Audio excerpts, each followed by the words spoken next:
Hello dear learners, welcome back to Abid Shiksha. Today's daily news capsule is brought to you by Abid Shiksha. So let us begin.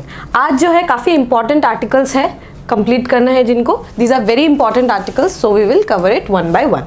First is 55% of patient given antibiotics या फिर antibiotics only as a preventive measures says survey. ठीक है, सो किस तरीके से इतना ज़्यादा over use हो रहा है एंटीबायोटिक्स का, सो उसके ऊपर ये न्यूज़ आया. Second is railway tightens RTI norms, right to information norms जो है उसको टाइट किया है आरटीआई जो रेलवे से उन्होंने. So how it is going to have an impact, we will look into that.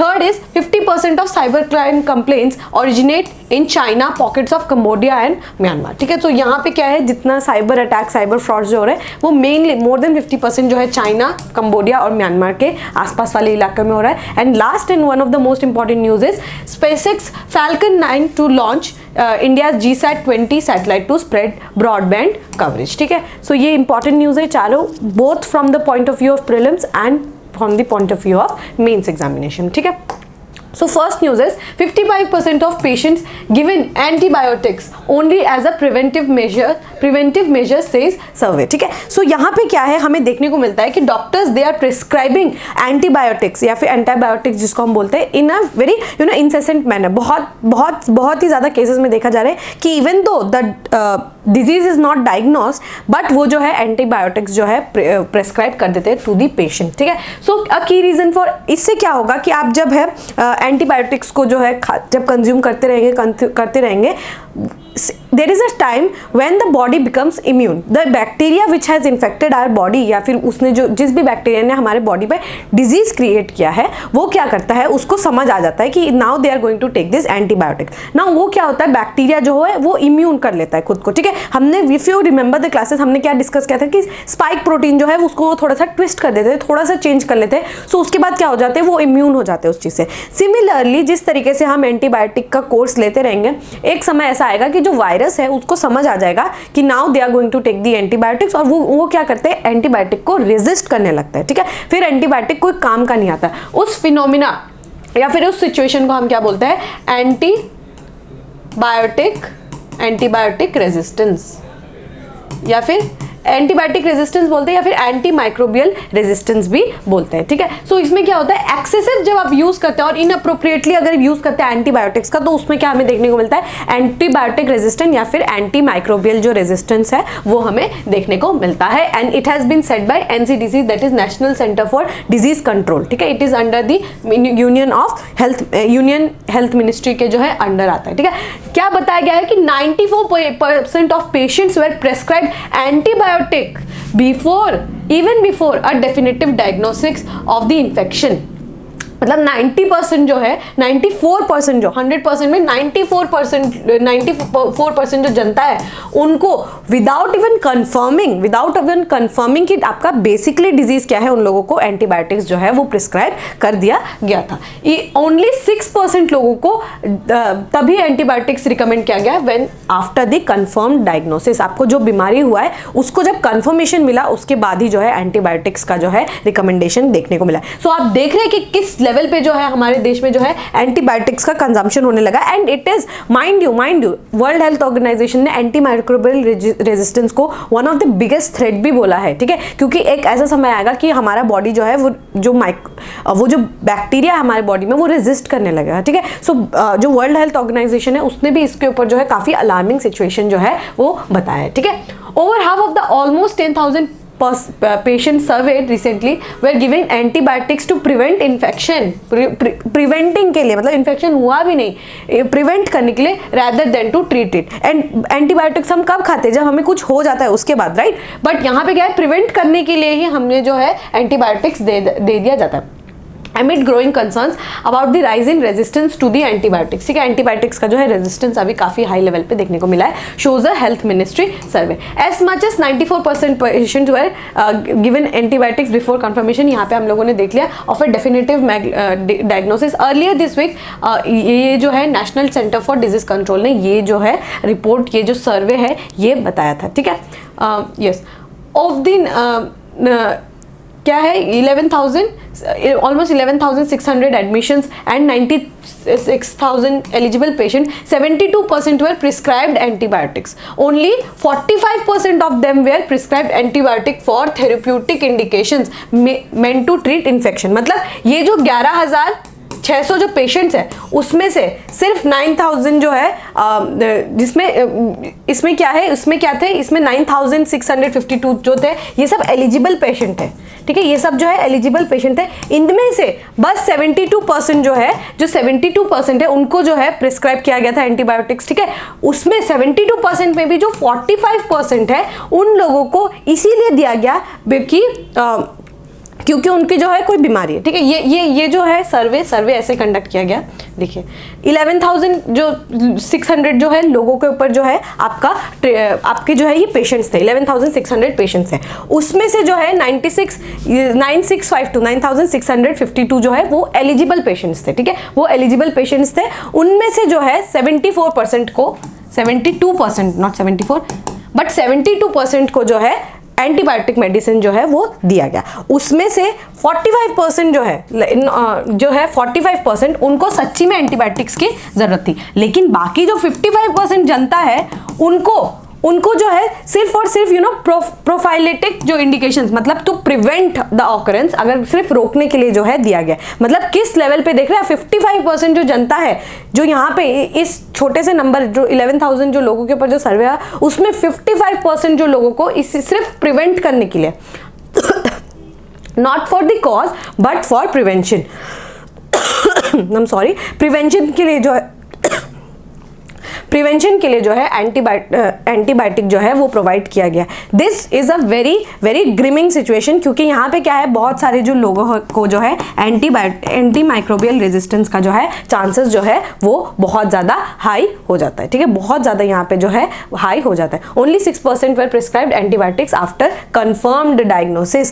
Confirm diagnosis के बाद जो है यहाँ पे ओनली 6% लोगों को जो है एंटीबायोटिक्स दिया गया, और कितने हाई नंबर्स ऑफ पीपल हैं जिनको विदाउट कंफर्मिंग ऑल्सो उनको एंटीबायोटिक जो है दवाई दिया गया। सो वही आपको समझना है, एंटीबायोटिक रेजिस्टेंस या फिर एंटी माइक्रोबियल रेजिस्टेंस क्या होता है, जब आपकी बॉडी एंटीबायोटिक से रेजिस्ट करने लगे, not your body but the bacteria inside your body which is causing the disease, causing the infection, when it starts to resist it is known as the anti microbial resistance और the antibiotic resistance. I hope आपको ये clear हो गया होगा। National centre for disease control ये क्या है, autonomous body है, ठीक है, under the directorate of health, ठीक है, डायरेक्टरेट ऑफ हेल्थ के अंदर जो है ये एक ऑटोनमस बॉडी है, ठीक है, ये एक ऑटोनमस बॉडी है, national centre for disease control. ये जो है इंडिया में जितने भी डिजीज होते हैं उनके ऊपर जो है रिसर्च करते हैं, वो उसका सोल्यूशन एक निकालते हैं, ठीक है। सो ये डायरेक्टरेट ऑफ हेल्थ किसके अंदर है, यूनियन हेल्थ मिनिस्ट्री के जो है वो अंदर आता है, ठीक है। It is an autonomous body, ये आपको याद रखना है। ऑलराइट,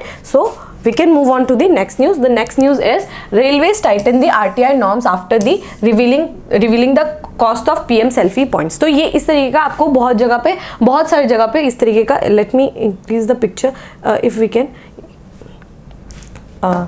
इस तरीके का जो सेल्फी पॉइंट्स है ये आप लोगों ने बहुत सारे रेलवे स्टेशंस में देखा होगा, यस और नो।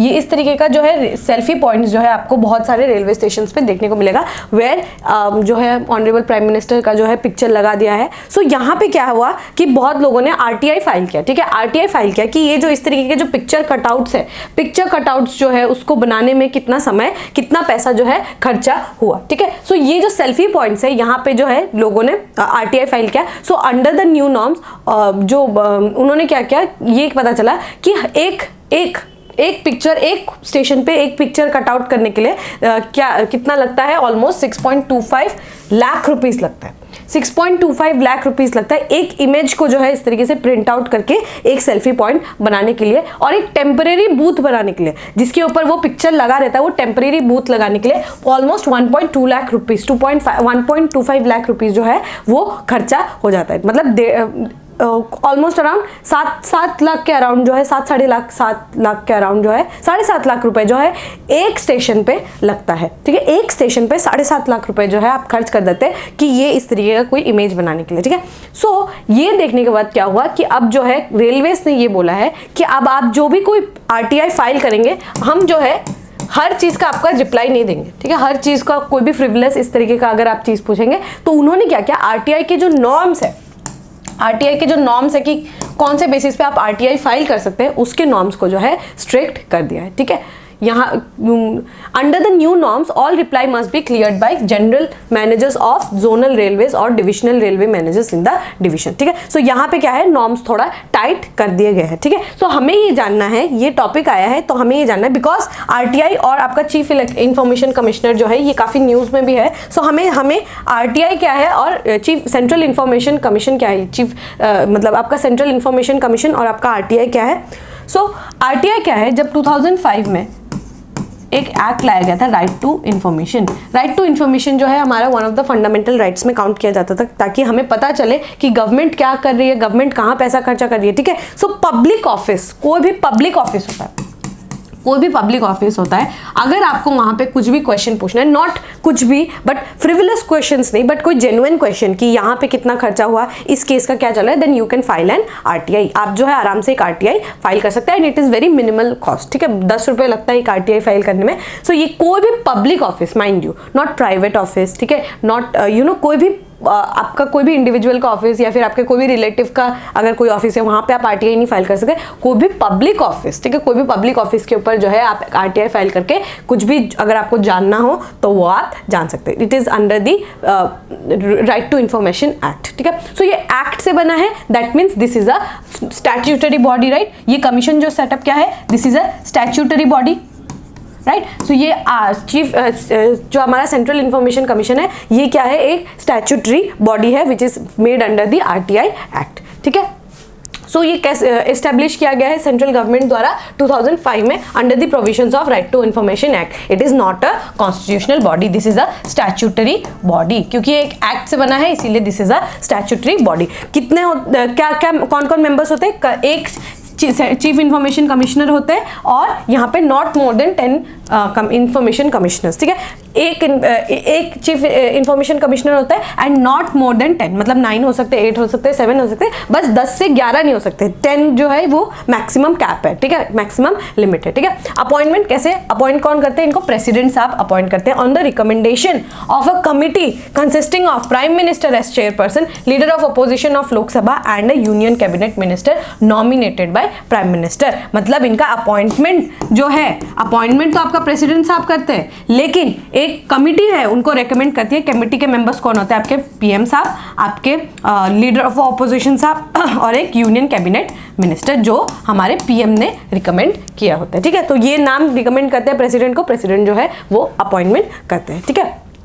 जुरिस्डिक्शन कहाँ है इनका, jurisdiction of the commission extend to all central public authority, जितने भी सेंट्रल पब्लिक अथॉरिटी है, क्योंकि हम सेंट्रल का बात कर रहे हैं, राइट। सो सिमिलरली यहाँ पे क्या है, स्टेट इंफॉर्मेशन कमीशंस भी होते हैं। सो सिमिलरली सिमिलर पावर्स होते हैं उनके पास भी। स्टेट का कोई भी पब्लिक अथॉरिटी है, पब्लिक ऑफिस है, वहां पे आप जाके आरटीआई फाइल कर सकते हैं in with regards to the state, ठीक है। सो ये सेंट्रल लेवल पे है, तो जो भी कोई सेंट्रल पब्लिक ऑफिस है उसके ऊपर आप आरटीआई फाइल कर सकते हैं। फॉर एग्जाम्पल आप जो है airport authority of India, DGCA, ये सब के ऊपर जो है आप आरटीआई जो है फाइल करके कुछ भी केस अगर चल रहा हो तो वो केस भी आप जो है उसमें आप देख सकते हैं, ठीक है। जुरिस्डिक्शन देख लिया।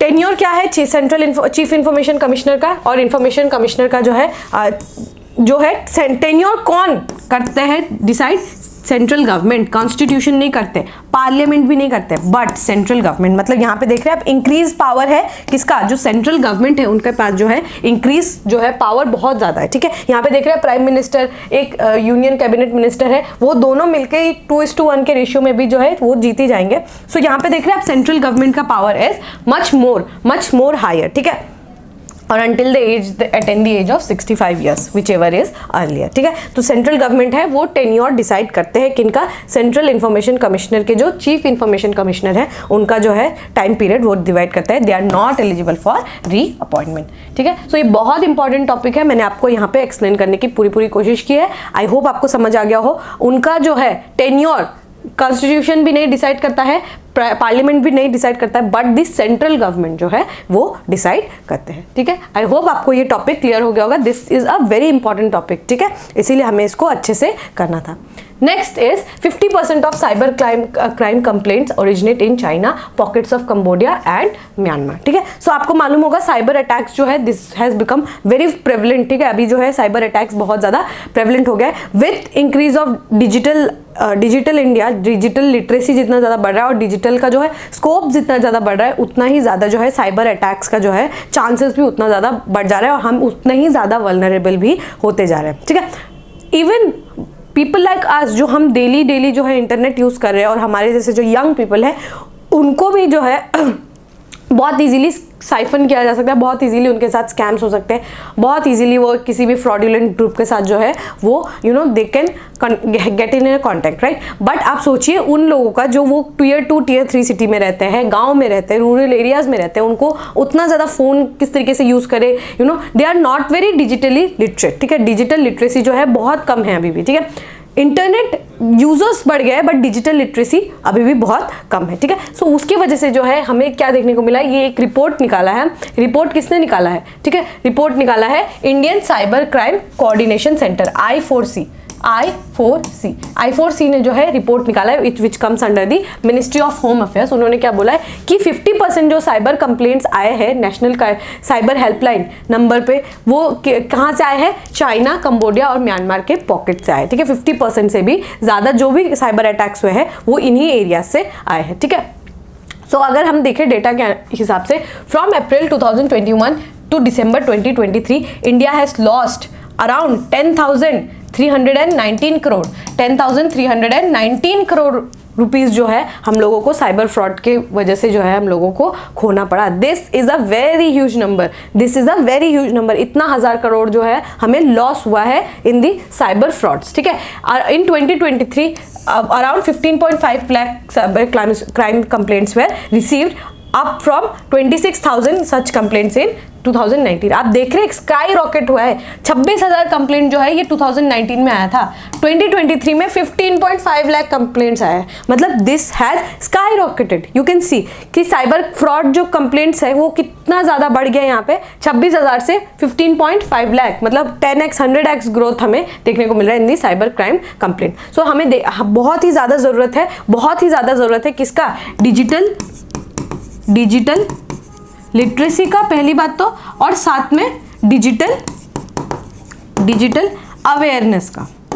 ठीक है, और डिजिटल अवेयरनेस का, और इस तरीके का हमें हमें इस तरीके का सिस्टम डेवलप करना चाहिए जहाँ पे इन लोगों को जो जिनके पैसे खोए हैं, ठीक है, उनको क्या हम कंपनसेट कर रहे हैं या फिर किस तरीके से जो है हमें क्या प्रोसीजर चल रहा है, हम कितना आगे बढ़े हैं। We must have such kind of platform जहाँ पे हमें पता चले। ठीक है, क्योंकि ये पैसा जो है बहुत हार्ड अर्न मनी है, लोगों का बहुत ज़्यादा हार्ड अर्न मनी होता है। सो ये क्या है, हमें ये मेक श्योर करना चाहिए कि अगर ये खो भी गए हैं तो हम क्या कर सकते हैं, what government can do from their end। ठीक है, so basically हमें जो है we always know that prevention is better than cure, right?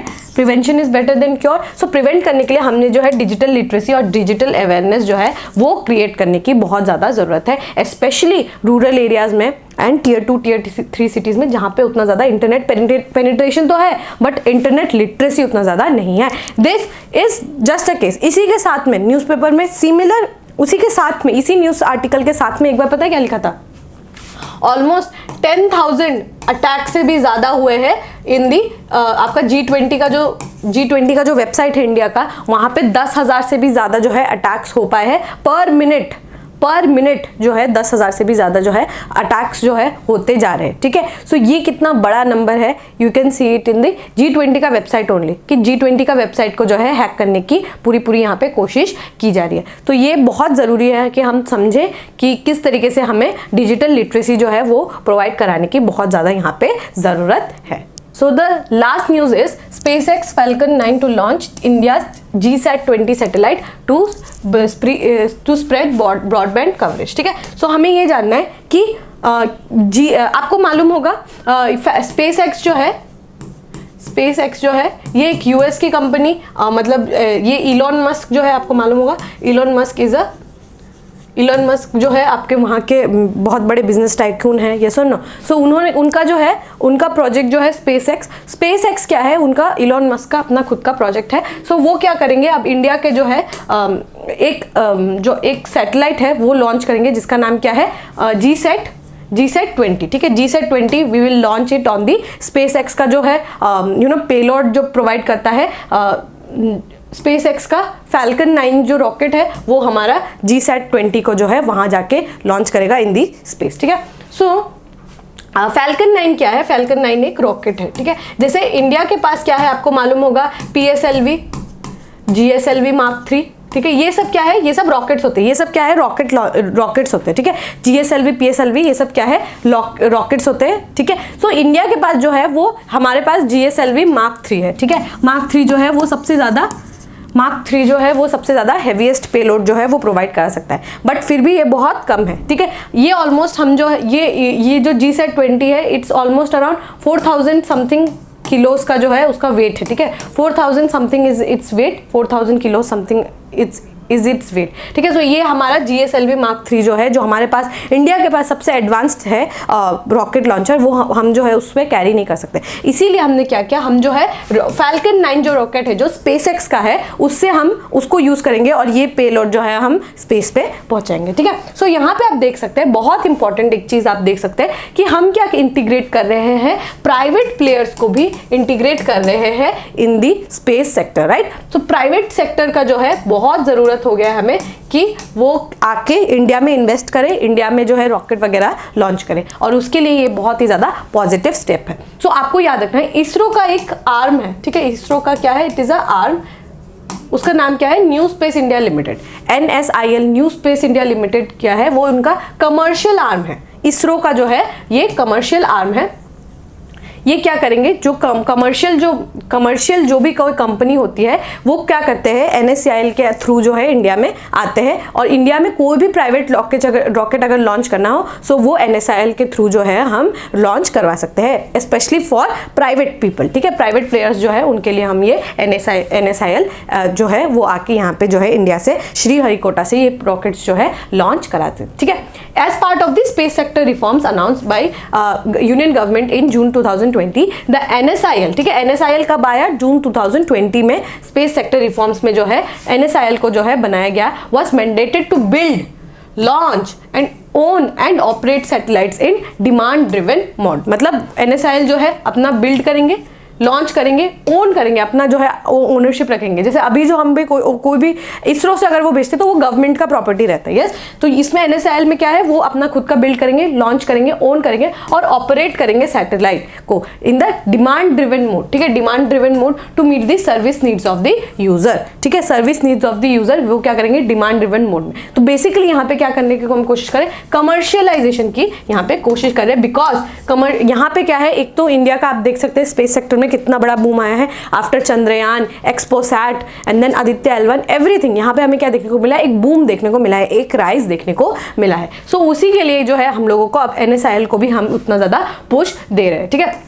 As a part of this, NSIL successfully undertook the first demand-driven satellite GSAT-24, ठीक है, GSAT-24 in June 2022। जून 2022 में GSAT-22 जो 24 है हम लोगों ने उसको भेजा था। अब क्या कर रहे हैं हम, GSAT-20 जिसको अभी रीनेम क्या किया गया है, GSAT-N2, ठीक है। GSAT-N2 जो है अभी हम भेजने वाले हैं इन दी स्पेस, ठीक है। सो आपको ये जानना है कि NSIL क्या है, NSIL realising the GSAT-20 satellite, ठीक है, through ISRO and will be launched on board Falcon 9 under the contract between NSIL और SpaceX। तो ये क्या है, कॉन्ट्रैक्ट साइन हुआ है किसके बीच में, फाल्कन के जो ओनर है दैट इज SpaceX और इंडिया के NSIL, इसरो के जो कमर्शियल आर्म है NSIL के बीच में जो है एक कॉन्ट्रैक्ट साइन हुआ है। According to SpaceX Falcon 9 is reusable. बहुत सारे जो है जो रॉकेट्स होते हैं वो रीयूज नहीं हो पाते, लेकिन Falcon 9 जो है वो रीयूजेबल है। 2 स्टेज रॉकेट, मतलब एक सॉलिड एक लिक्विड प्रोपल्शन सिस्टम होगा, manufactured by Elon Musk founded company for the reliable and safe transport of people and payloads to the into earth orbit and beyond, ठीक है। सो ये क्या है, आपको याद रखना है कि Falcon 9 जो है वो किसका है, SpaceX का है।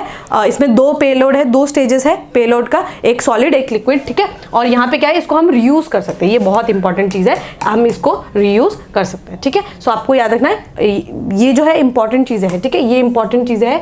और जो हम भेज रहे हैं उसका नाम क्या है, GSAT-20, जिसका अभी नाम क्या रखा गया है, GSAT-N2, ठीक है, GSAT-N2। और उसको आप GSAT 20 भी बोल सकते हैं। ऑलराइट, ठीक है। NSIL क्या है, वी हैव डिस्कस्ड, ठीक है। SpaceX के बारे में हमने डिस्कस कर दिया, किसकी कंपनी है उसके बारे में वी हैव डिस्कस्ड, ठीक है।